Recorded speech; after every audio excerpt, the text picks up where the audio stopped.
Storm, a comedy game design podcast by two guys who know nothing about comedy nor game design. I'm Trevor Scott, and with me, as always, is Ben Slinger. Hello, and welcome. Yes. What are we doing tonight, Trevor? Well, given that we haven't actually recorded in 2 weeks, let's do some standard click pitch for half an hour and then fuck off again. And then you'll be done with us.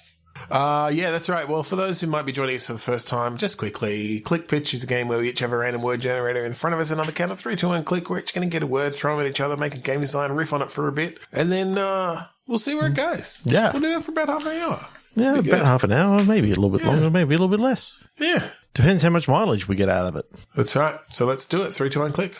Mileage. Oh, yeah. So you got to make it clearer than that when you're actually telling me the word. Diamond and mileage. Diamond and mileage. I feel this feels like a diamond powered car, and how much? Yes, how many miles per diamond do you get?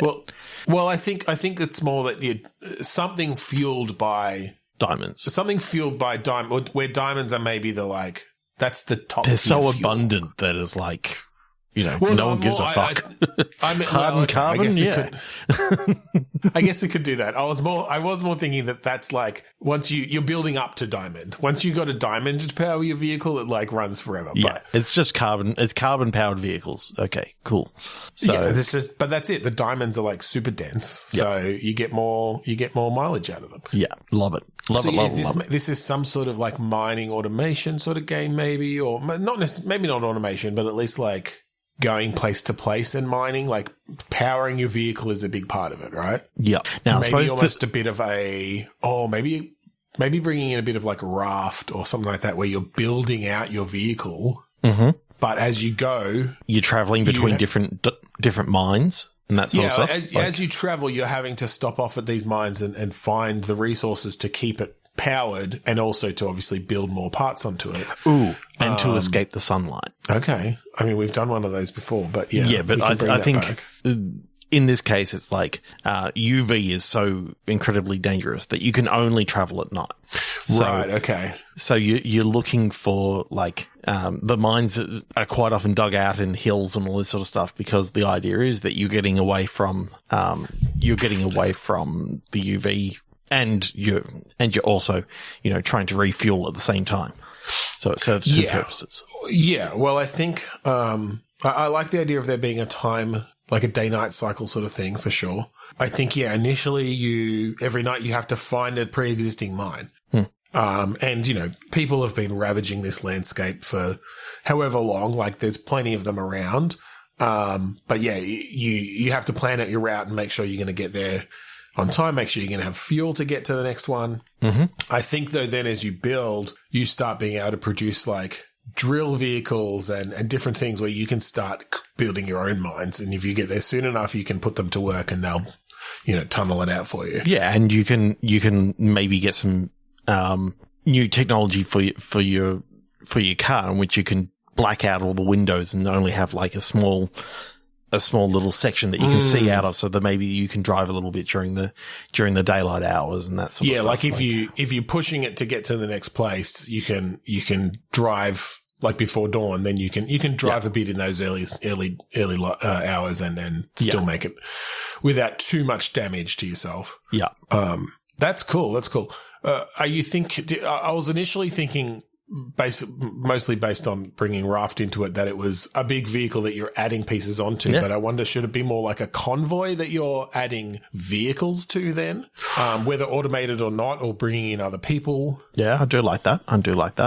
I can definitely see this as sort of like a nomadic sort of game that, you know, you're going around and maybe you join this convoy for a small amount of time. You help them build up, get your faction points up a bit, and then you know they want to head in this direction and head back to kind of where you were coming from originally, and you're wanting to move off in a different direction. And yeah, I like that. And then that can sort of introduce you to as well to like different types of vehicles and stuff that you just have then for a little while. It's like, oh, there's a faction that, or only drives tanks. There's a group, they come with a bunch of tanks, and it's like, oh, okay, they're going to be able to like blast through fences and stuff or whatever, or I mean, and maybe there's hostile creatures as well that you have to defend against. And one of the weirdest things is all the missions are around humanitarian aid that you're providing to different monster camps and that sort of stuff. Like you rock up in a big tank and then you deliver food supplies to them and then fuck off again. Yeah. Like, of course. Yeah, because that of course makes sense. Yeah, totally. Well, I mean, I kind of I do like this idea of essentially, building up this convoy across this ravaged wasteland, meeting up with other people, building up the convoy over time so you got more ability to build resources. But a big part of it is on mining as well. Like, I feel like the nighttime is driving this convoy around, figuring out, maybe you have random events that happen, getting to your next location, and then the daytime you make sure you're all covered, and then it's like, all right, now you're mining, and it's a bit like maybe a Deep Rock Galactic or something, or okay, where you're having to track down and find the resources for the next day. You know what your character is building up towards? His like family or something like that is across a desert. And you're trying to gather up enough supplies to be able to, cover up and be able to get across this desert, of which it is a 2-day drive. Yeah. So that you need to make it through 2 full days of driving, making sure that, you're going to make it through, the sun, UV, baking the place. So you need to have all the supplies. Bringing anything for any sort of, like if there are things that happen on the way, you need to have contingencies and enough stuff. How are you gonna change that tire? Do you have extra water that you can survive through the beating heat through this? Yep. I don't know. I just love the idea of you come across like the edge of this like mountainous region, and then from then on it's just desert, sand and scrub and all this sort of stuff, and it's like you got this lush thing behind you and just this, moon-swept, sandy dunes in front of you, and there's a sign, last mine for, 2 days. Last resource. Yeah, that's cool. I like that. And that knowing that you're building up to that the whole time, but, a bit of like aspects of like an FTL or something as well, I think, where you're kind of not quite as prescriptive around here are the paths you can take. But, obviously with the days and nights, and that you've got a certain amount of time to you're having to manage those resources in smart ways, to knowing that you're going to get to this desert and have to get across. Yeah, that's cool. I like that a lot. I really do too. That's really quite cool. 3, 2, 1, click. Rustic. Determination. Ooh, okay. Now, I mean, what does rustic actually mean? Like, I could use it in a sentence, but... That homestead is rather rustic. Relating to the countryside, apparently, or like made in a plain and simple fashion. Okay. Crude. Yeah.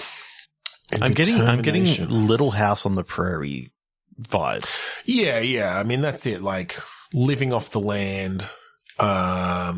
For some reason, I don't know why, my head just went to the magic faraway tree, and now I'm stuck in like this magic world of moon face and climbing up a big fucking tree up into the clouds, and then going down a slide down the middle of the tree, ending up in that really fucked up, the fucked up lands at the top of the faraway tree, and thinking, why hasn't that ever been turned into a game? And then I realized how problematic some of it is, and think. Ooh. Yeah, we can probably do away with most of Enid Blyton's work at this point. Especially Noddy. Because Noddy's fucked up. I mean, his friend was called Big Ears. That's just rude. Yeah. But we could go fantasy-ish with this. Yep. That definitely has those rustic sort of elements. What is this person determined about? What about character? Portal in old times? Oh, like puzzle, steam powered portal generator. Steam powered portal guns. Yeah. Well, is it that it's technological, or is it more of a magical based thing? I mean, yeah, all technology, you know, to the wrong observer is, you know, looks like magic. But just I love the idea that it only comes up like you know, get enough pressure into the steam tank, and you know, you put a little bit of fire underneath, and it's like you see the piston start going, and then it just gradually fades into existence. Like, so I do like the idea of a portal puzzle game, but most of your time is spent just getting this fucking portal just fixing the fucking up. Pipes. Fixing that's it. A lot of it is around. It's like, okay, if I can get this, all right, I put this pipe here. Okay, this valve needs tightening. It's 3D pipe dream with portals. And then that powers up the portal, which means you can go through, get the other pipe so you can power up the other, like, because you need to move the portal of the other end of it or whatever. You didn't put the cap on it. All the water's leaked out. Now you got to reprime the pipe. Actually, that's an interesting thing. Using pipes means, does that mean that sending whatever this fucking magic is going through the pipes, or I guess maybe it's just the water to make steam, whatever it is, the portals, maybe it's less of just like you can only have 2 portals at a time. It's like you're almost connecting portals to a network via pipes and things. Like to a network. Because that could then give you some more options of, I expected it to come out that portal, but I need to turn this valve to reroute the magic or whatever. Yeah, to reroute the magic. I love mirrors and things to like bounce around the for the wireless portal signs. You need to make sure that they've got, you know. Yeah, exactly. You've got these like magical particles that are going out and connecting them up and things. I like that a lot. That's cool. So, I like the idea of like you don't know whether it's magic, whether it's actually, you know, fluid dynamics, or however it is. It's like, you know, that if you don't put a cap on that, you know, three-way splitter, that, okay, if I didn't put the cap, the liquid's gonna come out, it's gonna lose pressure. So therefore, you know, you're always thinking about, okay, how can I connect this up so that, you know, I keep everything contained and we can keep the amount of pressure that it needs to be able to. Well, that's it. And I definitely want some puzzles in there or some rooms in there where, you know, the goal is you set it up so that the pressure builds up enough to make the portal, but it's going to keep building. So you've got a time limit essentially before the pressure builds up so much that a pipe bursts and then it loses pressure and that portal's gone. I love that. Yeah. I love the idea of all the little like dials, the pressure dials and stuff, or gauges, I guess. Heading into the red, and then you pull, starting to jiggle, and you pull the release valve, and it's like, and you see it'll go. Yeah, you see them all go back down, but your portal's all shut down, going up again. I like that. That's fun. Is it? Are you thinking then sort of a factory kind of environment then, or maybe like more a Tinkerer's Workshop style? I think it starts in a Tinkerer's Workshop, but ends in like a huge underground city. Like there's something about like you've having to tap into this network, and you now have to escape. Or maybe it's something like, just to kind of give it broader scope, maybe there's a broken down network that nobody understands what it is. It's been there for centuries. Oh yeah, and that's what I was thinking this would be. It's like this is actually kind of think if you look at Skyrim, how you got the ancient Dwemer like system, city underneath. I love that idea of not knowing, like they've got this mystical way of traveling and just finding things from centuries ago. And they had this technology that, you know, you're now just tinkering and you're getting the hang of. And by the end of the game, you can. But I think these pipes are like everywhere. Like everyone's house has these pipes going into them because they're like everyone's house of a certain age, like that's over a certain age, has these pipes going through and nobody really knows what they do. They just leave them there. They use them as fucking tables and stuff, whatever. And you're the first person in centuries to kind of crack it and figure it out. Everyone thinks that they're just heating units because, you know, it keeps you warm in the winter and right. Or some of them, like if they're functional, they treat them as a heating unit. But you find out, those functional ones actually like have this are portal connected into the fluid or network whatever it and, is, are connected to the network. And then, yes, I think that like the last act of the game or whatever is, you find the right portal into the ancient city that has maybe then other technologies, steampunkish technologies and stuff. And whether or not there are still people there or if it's just an actual abandoned city, I don't know. It could go either way. But I know I kind of love the idea of going through like an ancient city in maybe the second act and finding out that they have moved on. And that they're in another level above that is actually right. Okay. Yeah. That could be cool. Yeah. Bring that forward. The first act is you learning figuring about it all out around your town, like, you know, appearing in people's bedrooms and stuff as you like power up the system. Oh shit! Sorry. And then, find your way into the ancient city that's abandoned, but you find other ways that this technology can be used or just other methods of, you know, more advanced portaling and stuff. And then, but obviously, yes, then also exposition around what happened to them, where they moved to. There's something about like your main weapon, unlike, you know, Gordon Freeman having a crowbar, you've got a pipe wrench. Yeah. And it's just about like tightening and loosening, bolts, turning valves, like definitely. Yeah, there's cool. something about using that pipe wrench to actually it does everything in the game basically. Yeah. Plug it into a thing and use it as a lever when there's a thing like a lever missing or whatever, attaching gears and stuff. Yeah. There's a ton of stuff you can do. And I really like this idea of a Portal-esque game, but the portals, you can't just create portals. Like it's about the actual systems around creating these portals. It's about how do you get from here to there? Well, you need to fix the pipe work in between. So it becomes then, okay, how do I get over there to do this? Okay, so I can fix this pipe work here that gets me over here, and that gives me access to this that I can now open up. What could also be interesting, because, you know, in the actual Portal games, momentum plays such a huge part, and that's about like how far you've dropped from. I think in this game, it's how much pressure. You could build up pressure in these portals and fire yourself out of them. Yeah.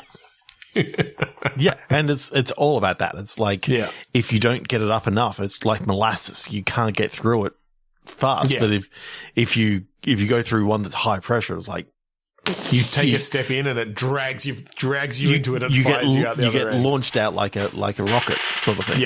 Yeah. That's cool. I fucking love that. Yeah, because I can really picture levels. If it's in the Goldilocks zone, then you know you can literally just walk through it. Yeah. That's but I'm imagining you're getting chased by something and you're like trying to hold them off to get that pressure up, you know, into the Goldilocks zone. Otherwise, you know, you'll let go of this thing. The door opens, help people through or something. And everyone's walking through really slow because they can't get through. It's like molasses, and then it gets into the Goldilocks region, and you're like, you're letting other people through, and then finally it's hitting the red, and you're like, out of my way, move aside. Just fire yourself out. Well, actually, that's really interesting of how it's making it so that other creatures going through these portals have different effects. Because I was just picturing something similar. It's like you've got a portal open and you've got it all set up. There's something chasing you. You need to get through that portal and then quickly, like with your pipe wrench, smash that release valve to lower the pressure on the portal so it can't get through. Yeah. Or at least slows it down so that you can get away. Or vice versa. The alternative, you have to you go through a portal in that Goldilocks zone, hop out, and then jam the pressure right up. So as it comes behind you, it just gets fired off into a lake or something. It was like, you're going to burn in the lake of fire. Yeah, just fly it off. That's cool. God. I freaking really love fun it. stuff you could do. There's something about pressure and... Like, you could have so much fun with the mechanics of fluid dynamics and all this sort of stuff. Well, that's it. Like, I think, because then you could bring in different elements, like different colors of the fluid or something, and then mixing them in different ways, and it's going to have different effects on the portal. Yeah. Ooh, one flips it upside down so that when you come out, you come out upside down. Yeah, that's cool. Yeah, or just I mean, it could just also be around, like how much pressure is needed for different colored portal, or different, how much pressure the liquid can take. Like, obviously, there is a speed limit on some liquids, but if you can increase the amount of pressure it can take, or different pipes or something. Pipes can take higher pressure. Yeah.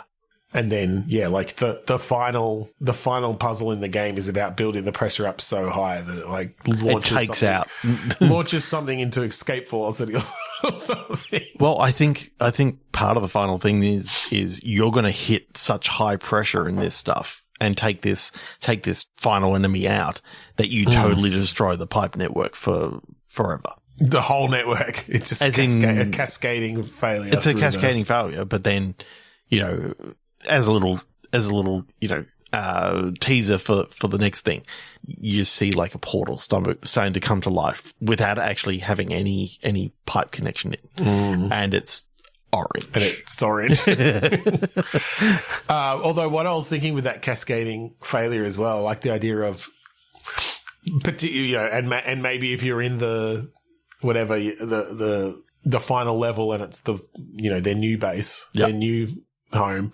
Yeah, you see these explosions of the portal liquid and stuff like going back as the buildup of pressure is going back along this pipe network throughout this whole township or whatever, and then just the whole township just gets ripped into a portal and disappears. Wow, yeah. Because like all of the portal liquid and stuff has mixed together across this whole thing and created a massive portal.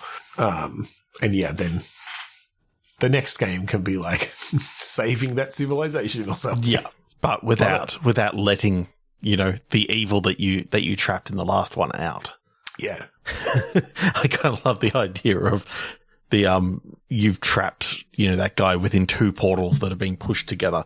And that whole thing, and they're in the blank space, but two portals have touched. They're essentially just infinitely falling or like traveling, but and also touching themselves at the same time, and like completely compressed. All their atoms are in to a the highest pressure. Slice. Yeah, exactly. Yeah.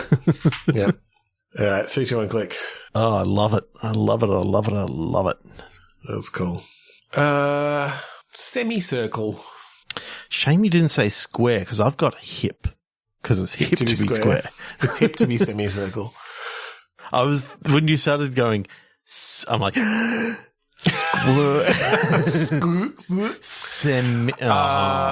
hips, semicircle could be describing like the rotation of a hip joint in some way. Is this some sort of ragdoll-ish? Now all I'm seeing is baby steps. Like, but that's a game. When does that come out? I don't know. I'm looking forward to that. Hip makes me think of people needing hip replacements, elderly folk. Semicircle makes me think maybe of like a cult or something, like standing in a circle around an altar. So maybe this is like a group of geriatric occultists. Why do I really want to play that game? It has, sort of feelings of like Hot Fuzz and this mystical underground sort of thing Definitely happening. Hot Fuzz at once, but it's all these older. They're trying to like bring back their youth by sacrificing, I don't know, children. Yeah. I mean, that's the standard. That is the standard. Hocus Pocus taught us that that's what you need to do to get back your youth. Pretty much. I mean, it worked for Sarah Jessica Parker. Yeah. Just her. Yeah. Bette Midler was always looking fine. Same with Kathy Najimy. Yeah, there you go. 3, 2, 1. Now I'm not sure what you're saying about Sarah Jessica Parker. All right.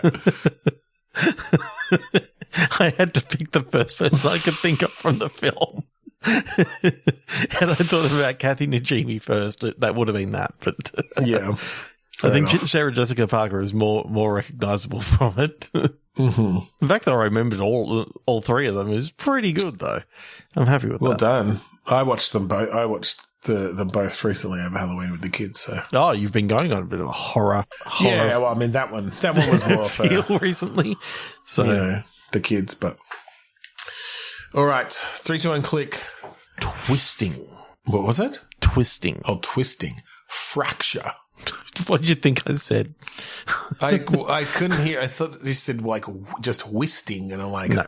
What is that? Twisting. Do the twist. Fracture. I mean, add a hip in there and twist fracture. Twist. Yeah, I mean, you twist any bone, you can have twisting fractures, right? Okay. I'm thinking of a fracture, like not of a bone or anything like that, but more of a structure or like something like that. I was kind of going this direction. Is this a Twister game? Oh, based off the movie Twister. Yeah. Was it Bill Paxton? Yes, Bill Paxton. Yep. Yeah. That smash hit Twister. God, that was good. So you're storm chasing, but yeah, like big fracture physics taking down buildings and stuff. Oh, as you're like trying to chase and get measurements from these storms. Yeah, getting those They had a little like getting those things that they created, like the Pepsi can like fins. Like they cut up all these cans in it and put fins on. Right. That's right. It's been a long time since I've seen the movie, but yeah, because they realized that they needed something to actually make them aerodynamic, that they weren't just going to get picked up and spun around the whole thing. Yes. I still love Twister as a movie. That is such a good movie. I mean, it's it's one of the classic disaster movies. Yeah. Sort of set the stage for them almost. Yeah. Okay. Are you trying to catapult these measurement drones into these twisters or something? What are you got to get close enough? It's a bit of driving in there, I think, just like the movie, the reason why you're there is you're trying to get your ex-wife to sign your divorce papers. Is that what? So that's the reason why Bill Paxton was there, because he and his new girlfriend, who was there with him, were trying to get the divorce papers signed so that they could get married. Clearly need to watch this again. And Helen Hunt being his ex-wife, and then they eventually, the girlfriend just leaves. Like 3/4 of the way through the movie, she just leaves, and it's just those two together, and they're pretty much almost falling back in love throughout the rest of the film. Which is like, that's kind of fucked up. Like they know that they don't work well together. That's why they're getting divorced. And but it's their love of the game. Twister, the love of the game. And it's like, you see above, and with the whole Twister, there's like a big arrow and colors and like hand and oh right, Twister the board game. Right. Oh my god, yeah. We mix. This is actually a Twister the board game movie. I mean, game. But it also has like a huge arrow, and it's like every time a twister comes up, it's like wherever it drops, the arrow spins. That's where you need to. That's how you spin the arrow. It has to be spun by a fucking tornado. It turns out that the whole movie has always just been every time that a twister stops, they put like their hand on like a green spot or something like that, and they keep it there for a little while. Well, I always get a sense of like there's some entity that is like using these tornadoes. It spins the wheel, and then a big booming voice comes out, and it's like, left hand red. You've got like 10 seconds to put your left hand on something red, or they like disintegrate you. And they look down, it's like, well, there's a puddle of blood there, that'll do. Yeah, well, that's one of the scenes, because it's like discussing, but like they're trying to save themselves. Someone's playing Fortnite, really and they go like alien. Someone's playing Fortnite and they go right hand green. It's like, but I haven't touched grass in so many years. But we've got this Mountain Dew always keeping me by. Yeah. they grab hold of like their razor mouse. It's like, oh no, the RGB lights are changing from green. I needed to stay there for another 10 seconds. Hold on a second. I've nearly got this victory royale. All right. I don't know if there's a game there, but, you know. Oh, God. Good enough. Just when you said it's all in the game or whatever, I just had this vision of it's just Twister the game. Like, yeah. on a global scale, or at least a country scale. Oh, Jesus Christ.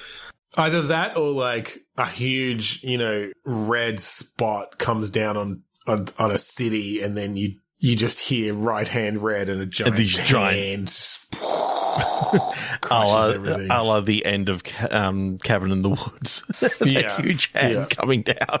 Yeah, they exactly. were just playing Twister. That's all it was.